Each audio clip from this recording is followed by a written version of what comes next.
Our strong cold front is on the doorstep. What's going on, guys? I'm meteorologist Jonathan Kegas. In this video, we are going to pinpoint that cold front and, of course, talk about what that means temperature-wise for trick-or-treating on this Tuesday, October 31st. Happy Halloween. Most of us are going to be sweating in our costumes. There are a select few, though, in Florida that will get in on some of that festive air in time for trick-or-treat time. So here's the future radar first and foremost, and here is our cold front. We can see that by the extra cloud cover through parts of the Panhandle. So that's exactly where Tallahassee, Port St. Joe, Apalachicola, towards Pensacola. That's where we're going to be feeling a little more festive. So that's maybe like 20-ish% of the state that is going to feel on the cooler side. I want to show you the future radar again first, and then we'll talk about that temperature drop as we move from north to south as that colder air kind of blasts in as we close out October and start November. So there we go. Most of us through the state of Florida are going to be dry for trick-or-treating. Just make sure you're wearing all that reflective gear. We talked about this in the last couple of videos. Again, make sure if you're driving around, be safe. Be vigilant for the kids out there. There's 8 o'clock on our Tuesday. A lot of us are seeing clear skies. Where we do have extra clouds is towards Tallahassee, Apalachicola, Pensacola, as that front comes through. Front now is moving. Let me get my telestrator back out. Front is moving just northwest of Jacksonville by 10 o'clock tonight. So I don't think we get in on that cooler air just yet in Jacksonville until tomorrow morning, November 1st. Let me erase my front. Our front has now moved toward Daytona Beach, toward Ocala by 7 o'clock in the morning. So Orlando, Kenansville, Yeehaw Junction, Titusville, Melbourne, Tampa, Sarasota, the Orlando area, Sanford, may have said Orlando already, into Kissimmee, St. Cloud.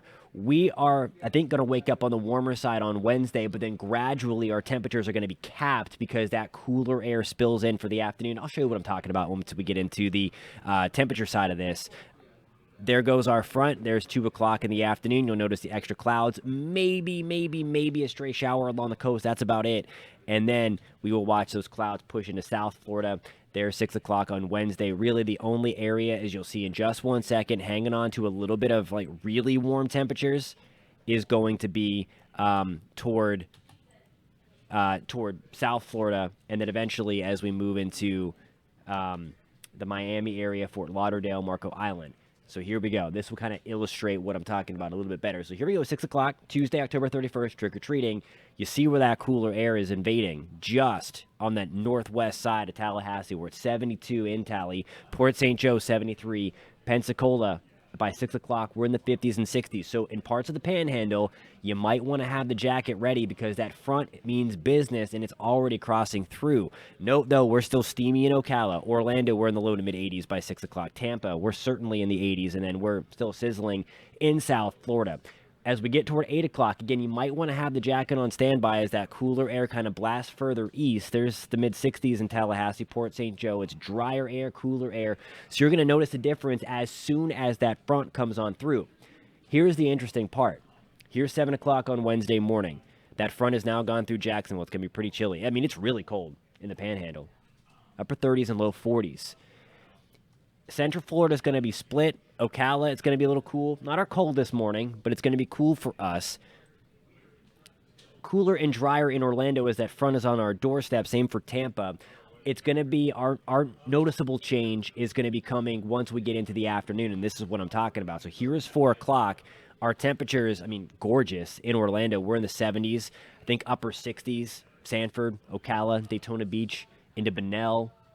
A lot of Flagler County. St. Augustine, we're in the low to mid-60s. Jacksonville, we're in the mid-60s. Look at this highs tomorrow in Pensacola, 57 degrees. And then, of course, we're going to get involved in that front later on Thursday, but at least for Wednesday, we're missing out on some of that cooler air to start November.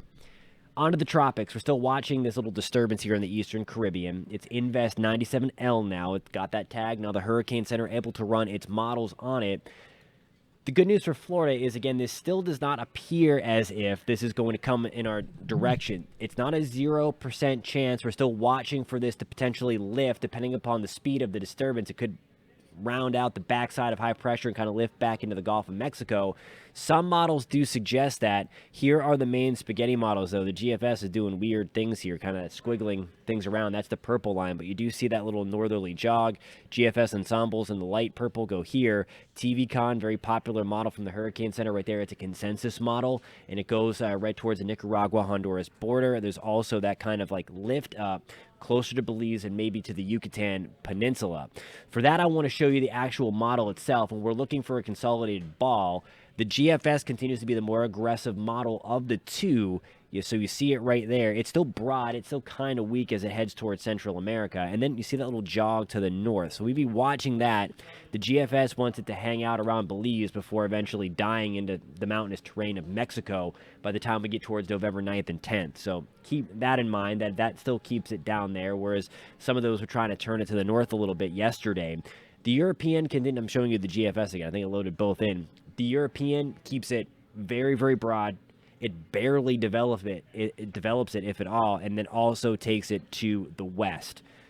So there are only a few things that want to lift it before, and that is out of the super, super realm of probabilities. That's like 0%. If this is going to lift to the north, I do think it's going to be more eventually once it gets into this realm and then out here and then maybe cutting over in the jet stream. But again, that is on the still lower end of probabilities at this time as we're watching it from a Florida standpoint. I think the highest likelihood is this to stay south, stay west, and there are questions as to how strong this is going to get too. The hurricane models, of course, really can't be trusted at this point as doesn't have a center. We don't have hurricane hunter data in there, and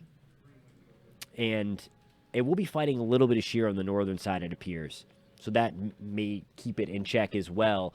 That would be the hope, that this thing stays ugly, this stays broad, and of course, we're not wishing a storm on anybody, but as long as it stays weak and broad, we'd be looking at just a flash flood threat for parts of Nicaragua, Honduras, maybe Panama, and Costa Rica. So that's what we are looking out of Invest 97L. Otherwise, there is nothing appearing to be brewing on the horizon throughout rest of the Atlantic. We talked about this in some previous videos that we'd be watching for maybe some Central American gyre shenanigans, that semi-area of low pressure right there to kind of spit something up and out.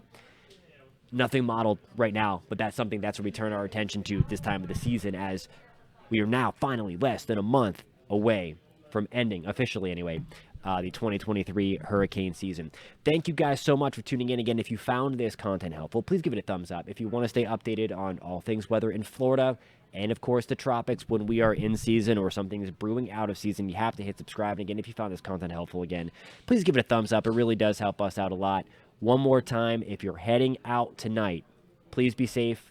Kids, wear the reflective gear. And if you are driving, be safe, be cautious, be extra slow, and watch out for the kids out there. Happy Halloween, everybody, and I hope everybody has a safe Halloween afternoon and evening if you're heading out trick-or-treating. Have a great one, guys. Thanks for tuning in.